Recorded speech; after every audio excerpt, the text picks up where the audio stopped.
জানাজার জন্য আমরা স্থায়ী কমিটি সিদ্ধান্ত নিয়েছি যে আগামীকাল দুপুর 2টায়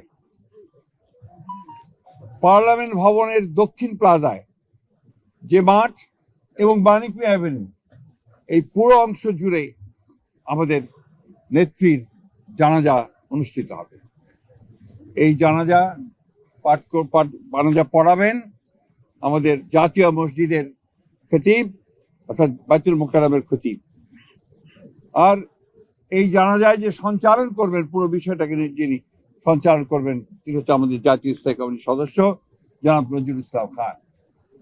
এরপরে আমাদের স্বাধীনতার ঘোষক, বহুদলীয় গণতন্ত্রের প্রবর্তক, বাংলাদেশের আরেক কিংবদন্তির নেতা যাকে রাখাল রাজা বলে এই দেশের মানুষ, তার মাজারে তারই পাশে আমাদের এই মহান নেত্রীকে সমাধিস্থ করা হবে, দাফন করা হবে। আমরা সবাই অত্যন্ত শৃঙ্খলার সঙ্গে এই জানাজায় অংশগ্রহণ করব।